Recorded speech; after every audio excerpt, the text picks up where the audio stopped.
అయ్యా, నాకు ఎప్పుడు బాగా డీప్ అంటే, నేను హాస్పిటల్ నుంచి చెస్ట్ దగ్గరికి వచ్చాక అన్నయ్య నా దగ్గరికి వచ్చి నా పక్కన కూర్చొని, అయ్యా నువ్వు నా తమ్ముడు అయ్యా అని మీద చేసాడు.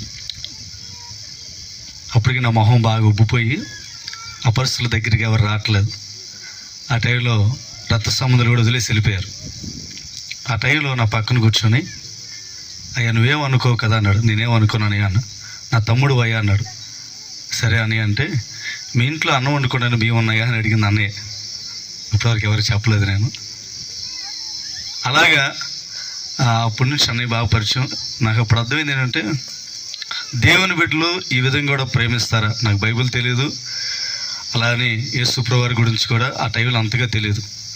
సంఘంలో ఉన్న ప్రేమ, అన్నయ్యలు చూపించిన ప్రేమ బట్టి ఎక్కువగా దేవుని తెలుసుకోవటం అనేది జరిగింది. ఇంకో విషయం ఏంటంటే, ఈ విషయం చాలా జాగ్రత్తగా ఆలోచించండి. దేవుని సేవకుడు యథార్థంగా ఉన్నప్పుడు ఏ స్థలంలో ఉన్నా దేవుడు వాడుకుంటాడు, దేవుడు విడిచిపెట్టడు. అది సహవాసులు ఉన్నా, బయట ఉన్నా, ఎక్కడున్నా సరే యథార్థంగా పరిశుద్ధంగా ఉంటే దేవుడు వాడుకుంటాడు. శత్రువు గంతులు వేసినప్పటికీ, ఎగతాళి చేసినప్పటికీ దేవుడు ఈరోజు అన్నయ్యను నిలబెట్టి మన ముందు ఉంచాడు.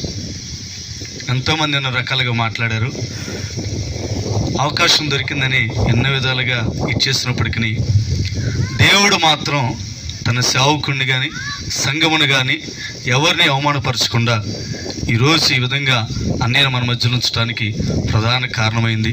ఇంకా మీ అందరూ ప్రార్థన చేయండి, అన్నయ్య పరిపూర్ణంగా కోలుకోవాలి. ఇప్పటి వరకు చేసిన సేవ కంటే ఇంకనో బలమైన సేవ చేయలాగిన మీ అందరూ ప్రార్థన చేయండి. అందరికీ వందనాలు.